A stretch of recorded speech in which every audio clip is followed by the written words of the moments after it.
La table ronde sur l'énergie commence dans 3 minutes 17. 15. C'est au deuxième étage.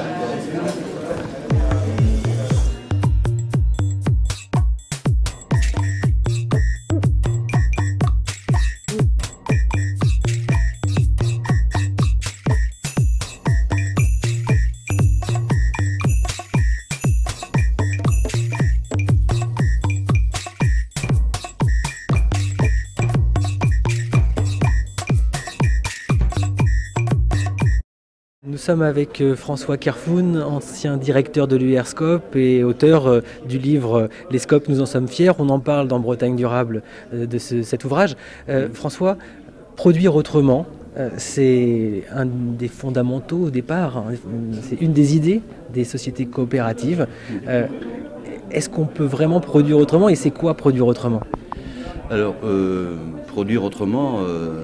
Je pense qu'il faut analyser le mode d'organisation de l'entreprise.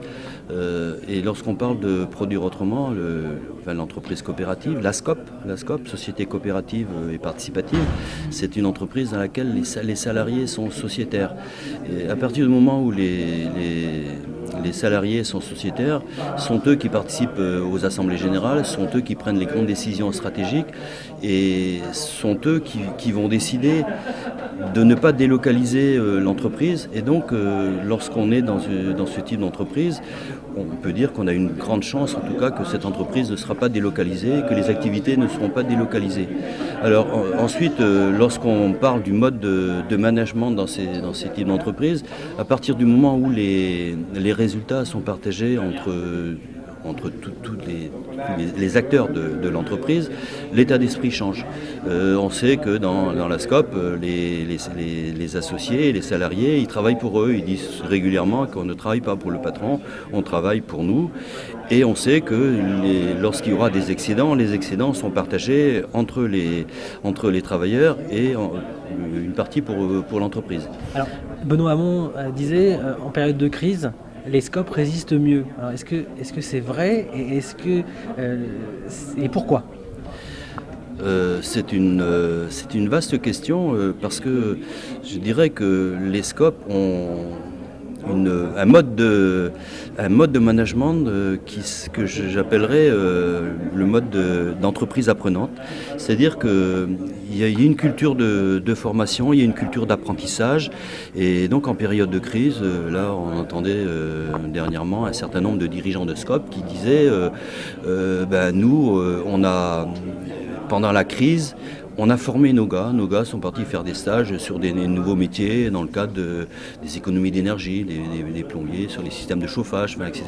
Il dit donc, nous, comme on a une culture de formation, on est dans des entreprises apprenantes, on est en formation permanente et donc on forme les travailleurs on les aide en tout cas à anticiper et lorsqu'il y a des mutations de métiers, on est prêt à intervenir sur des nouveaux métiers. Est-ce que on va revenir finalement à ces valeurs, à cette coopération? Est-ce que toi tu penses que là on est à un moment charnière?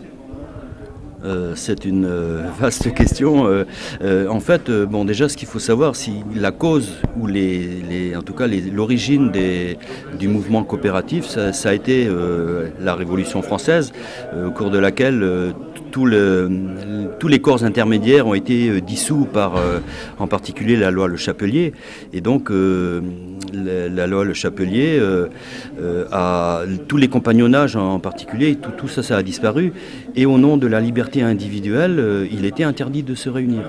Alors, je dirais que la loi sur les syndicats ne date que de 1884 et la loi sur les associations, c'est 1901.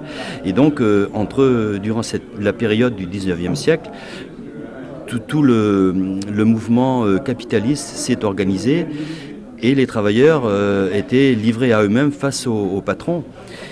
Et le mouvement coopératif a, malgré les interdictions, réussi à commencer à s'organiser, en gros, dans les années 1830. Et en fait, l'idée principale, c'était de dire tous les travailleurs qui sont embauchés dans les fabriques, les manufactures, travaillent dans des conditions indignes. Et donc les pionniers du mouvement coopératif disaient le salariat est indigne, il faut le combattre, et ce qu'il faut, c'est mettre en place un système d'association capital-travail, et dans lequel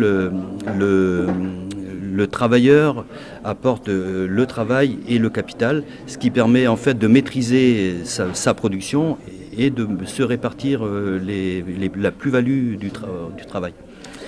Et donc dans le contexte d'aujourd'hui, ça pourrait être le grand retour peut-être de ces nouvelles formes, de ces anciennes formes de travail, mais remises. On peut en fait penser que dans des périodes de crise, la solidarité prend le dessus et les gens s'entraident et coopèrent entre eux. Bon, on a bien vu que en Bretagne, le mouvement coopératif s'est fortement développé après la guerre, en particulier dans le mouvement agricole.